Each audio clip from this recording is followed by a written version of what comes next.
प्रदेश में विधानसभा चुनाव की तारीखों का ऐलान हो चुका है और बदनावर भाजपा ने अपना प्रत्याशी राजवर्धन सिंह दत्तीगांव को घोषित कर दिया है। यहां पर रतनलाल पाटीदार भी भाजपा से टिकट मांग रहे थे। वे अब तक भाजपा किसान मोर्चा में जिला के पदाधिकारी हैं और लगातार सक्रिय होकर पाटीदार समाज से आते हैं। बदनावर विधानसभा सीट पाटीदार बहुल्य और जातिगत समीकरणों के चलते रतन पाटीदार की दावेदारी मजबूत मानी जा रही है। वे भाजपा समर्थित है, इसीलिए भाजपा को नुकसान भी हो सकता है।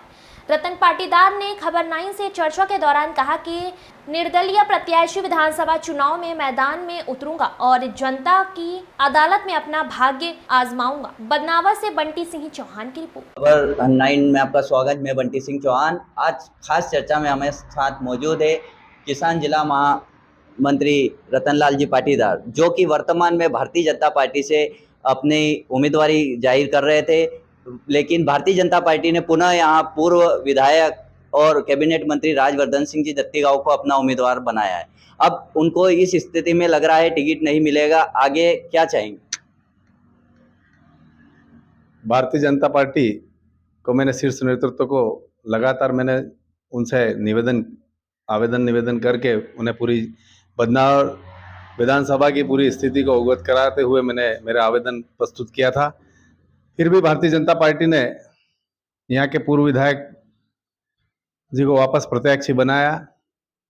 इसलिए मैं भारतीय जनता पार्टी के शीर्ष नेतृत्व से आग्रह और निवेदन करा है कि आप पुनः अगर विचार करते हैं और भारतीय जनता पार्टी के यहाँ के स्थानीय व्यक्ति को एवं भारतीय जनता पार्टी के समस्त कार्यकर्ता एवं जनता को जनभावनाओं के जानते हुए अगर टिकट को वापस निरस्त करके पुनर्विचार किया जाता है तो हम भारतीय जनता पार्टी के साथ में लगातार काम करेंगे।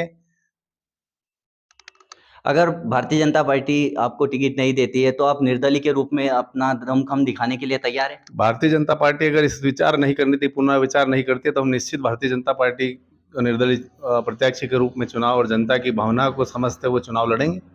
दोनों दल से, कांग्रेस से भंवर सिंह जी शेखावत का टिकट लगभग तय माना जा रहा है, भारतीय जनता पार्टी से वर्तमान विधायक और कैबिनेट मंत्री राजवर्धन सिंह जी रहेंगे। दोनों परिपक्व नेता है, दोनों को राजनीति का पूर्ण अनुभव है। आप इन दोनों के सामने निर्दलीय के रूप में क्या ऐसी मांग लेकर जाएंगे कि जनता आप पर भरोसा करे और आप उनकी बातों पर पूर्ण खरे उतरेंगे? जनताओं की विगत दोनों दल के नेताओं को जनता ने बहुत अच्छी तरह से समझा हुआ है। बदनावर की जनता बहुत समझदार है, शिक्षित है और जनता की जन भावनाओं को देखते हुए मैं किसान का बेटा हूं और किसान के बेटे के समझते हुए इस क्षेत्र में मैंने लगातार सेवा करी है, तो मुझे पूरा विश्वास है कि जनता का समर्थन मुझे भरपूर मिल रहा है और मिलेगा।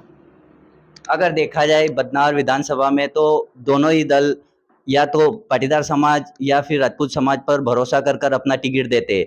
अगर ये दोनों उम्मीदवारों को अगर टिकट मिलता है तो ये सामान्य सीट होगी। उसके बावजूद अगर आप ओबीसी से आते हैं तो क्या लगता है आपको कहीं ना कहीं आपको आपकी समाज का वोट का फायदा मिलेगा? देखो, मैं राष्ट्रवाद के नाम पे चुनाव लड़ रहा हूँ और रहा सवाल सामान्य और ओबीसी वाले, तो मैं निश्चित ओबीसी और पिछड़े वर्ग से आता हूँ और पाटीदार समाज का हूँ।